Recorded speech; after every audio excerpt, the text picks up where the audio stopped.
aksi tak jelas. BEM UI kok nggak demo? Desak RUU perampasan aset disahkan.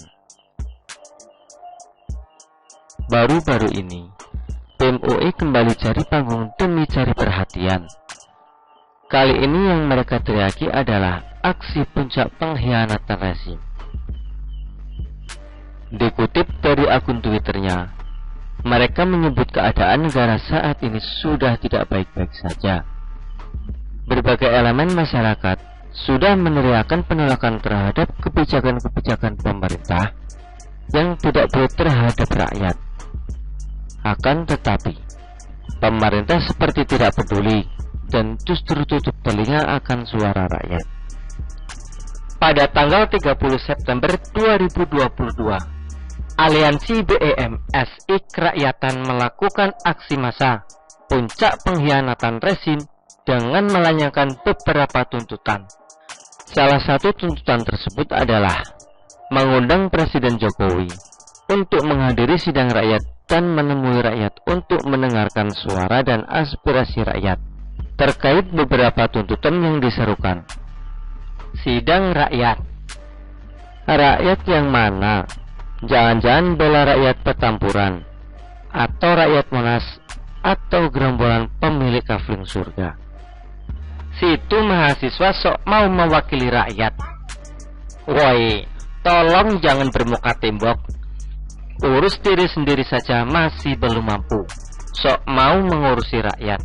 Selalu bertikai sebagai pahlawan pembela rakyat, padahal mereka itu biasanya munafik. Kalau memang mereka benar-benar berbicara atas nama rakyat, sekarang berani gak mereka memberikan kecaman ke DPR agar RUU perampasan aset koruptor segera disahkan? RUU ini sudah dibikin pemerintah sejak 2019, tapi sampai sekarang belum juga disahkan, entah karena tak penting atau banyak gelisah jika undang-undang ini disahkan. Padahal selama ini koruptor bisa tertawa meski dijerat hukuman, karena ketika bebas masih bisa hidup enak dan menikmati hasil jerih payah korupsinya.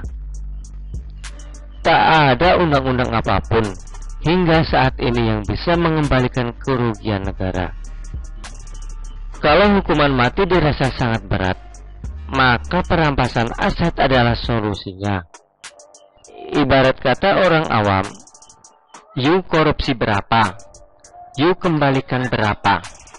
Tak sanggup kembalikan, aset you akan disita sebesar yang you korupsi.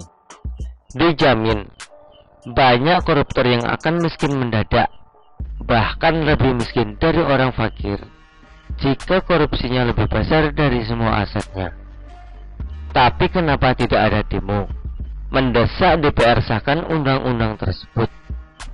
Ya jelas karena tidak cuan politiknya.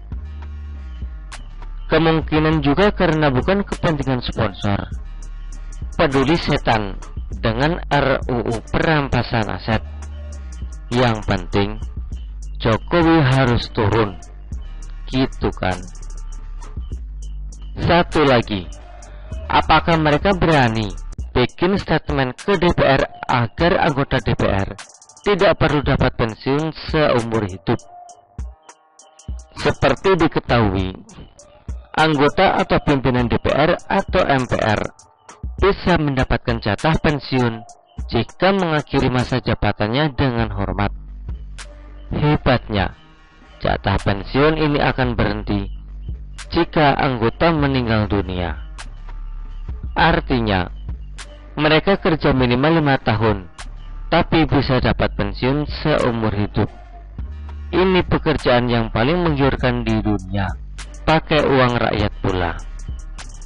Bahkan, istri atau suami sah dari penerima pensiun tetap akan mendapatkan jatah pensiun dari pasangannya yang meninggal dunia, meski hanya setengah dari yang diterima saat penerima pensiun meninggal dunia.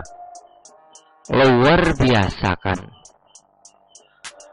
Apakah adik-adik mahasiswa pernah meneriaki ini? Malah suara jangkrik lebih keras daripada suara mereka. Puncak pengkhianatan apaan? Dunia mengakui kehebatan Indonesia. Global Citizen Award yang bukan kaleng-kaleng. Bukan award yang dibeli pakai uang rakyat lalu dipamerkan dengan gaya senyum menjijikkan. Rakyat tak peduli dan tak mau percaya lagi dengan mereka. Demo sudah tidak murni lagi, melainkan ada apa-apanya. Dikira semua rakyat bodoh, bisa ditipu dengan jurus munafik. Kalau mahasiswa hanya bisa mengkritik dan bikin sensasi, untuk apa jadi mahasiswa? Buang-buang saja. Saran saja, lebih baik gabung dengan kaum tukang demo di Monas. Tak perlu kuliah, cukup diberi nasi bungkus dan mereka akan bergerak. Saya sebagai rakyat juga minta tolong agar mahasiswa bikin aksi sahkan RUU perampasan aset dan batalkan aturan jatah pensiun seumur hidup. Itu baru namanya berjuang demi rakyat. Kalau tidak mau, berarti ada udang di balik bayek. Lebih baik diam di rumah atau nongkrong di kafe sambil main game online. Tak perlu banyak bacot di jalanan. Bacot di jalanan itu kerjaan kelompok sebelah pemuja nasi bungkus.